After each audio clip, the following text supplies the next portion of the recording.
Our final guests today are Erin Carney, Sydney O'Shea, and Bob Fleming from Buffalo Art Studio. Thank you guys so much for coming in. Thanks for having us. Okay, Erin, I'm going to start with you. You're a Buffalo-based artist, right? Yes. Same for you, Bob. Yep.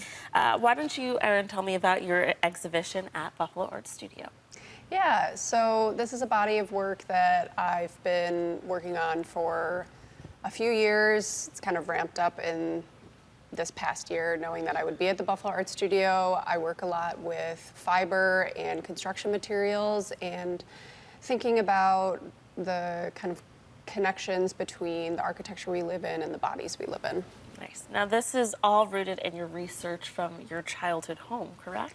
Yeah, kind of growing up in a house that is older and finding the quirks in kind of mishaps that happen in architecture are really interesting to me. So like when water accumulates in the ceiling or like cracks in drywall, for example. Very cool. So this is part of the exhibition, right? This is like a sample piece, Okay. but it's made through this process where I'm drilling into drywall and then I'm knitting into it, and then that process creates a curve which allows the piece to stand on its own.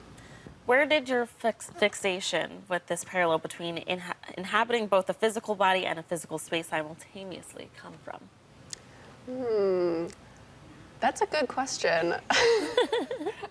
I think I've always been really fascinated with the idea of home and the idea of house and where those semantics kind of overlap. Very cool. Now, Bob, let's get into you. Let's talk about your exhibit. It's all new work. There are 3 pretty large paintings on canvas, some smaller paintings, and a bunch of prints. I'm a printmaker, not just a painter. So it's exciting to be at Buffalo Art Studio. Absolutely. So both of you guys use different sort of tools and mediums and different pieces of art within your exhibit, right? And what do you want people to take away when they're looking at your art? I want people to question the world they live in and their place in the world and what they're doing to make it a better or worse place. My images can be read more than one way usually, and they're ambiguous, and so I'm trying to ask questions rather than tell people something. Okay, very nice. Sydney, what does it mean for the Buffalo Art Studio to have these exhibitions from both of these Buffalo-based artists? Oh, it's so exciting. Erin's one of our studio artists, so we get to see her very often in the gallery. So it's been exciting watching her actually do the work in her studio and then getting to see it, in the gallery, ready for other people to come see. So that's been a really exciting process.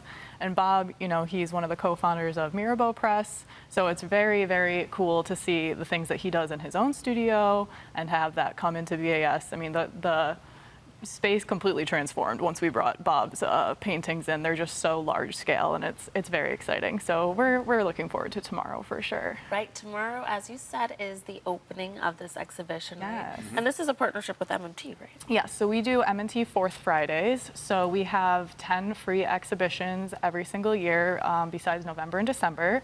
So we're always open and free to the public 5 days a week, but every fourth Friday we have extended hours from 5 to 8. And we have, exhibition opening. So tomorrow from 5 to 8 is Erin's Living In and With and Bob's Kilter. We're really excited for that. And how long will people be able to see both of these exhibits? They will both be on display until September 1st. So there's tons of time to come in. Like I said, we're open Tuesday through Saturday. Tuesday through Friday, we're open 11 to 5. And on Saturday, we're open 10 to 2. I didn't ask you, Erin, what are you hoping for people to experience when they're seeing and taking in your art?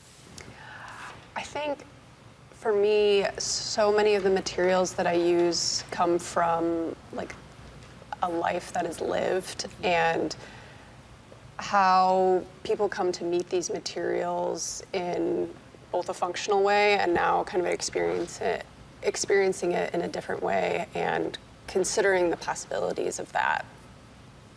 What you, especially because your art is based off of what you've kind of researched from your childhood home, how is it for you as an artist kind of opening yourself up being vulnerable and sharing a piece of your home, your life lived through your art? How is it? Is it scary for people to experience that? I think for me, so much of the work comes out of these processes, like these fibercraft processes that I'm using. So I think if it was, there's a sense of removal there where it's very process driven. I think if it was like pictures of myself, or there was like some more like sentimental component in the actual making of the work and the materials used, I would feel probably a little more vulnerable in that, but You feel pretty removed from it. I feel not so much removed from it, but I feel I have a good balance. I'm not like exposing too much of myself. Okay. Yeah.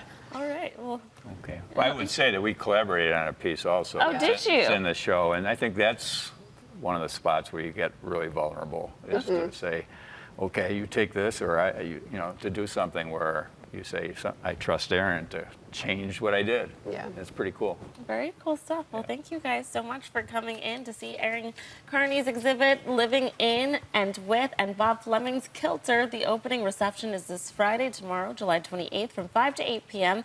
The exhibition is open through September 1st at the Tri-Main Center. For more, go to their website at buffaloartstudio.org.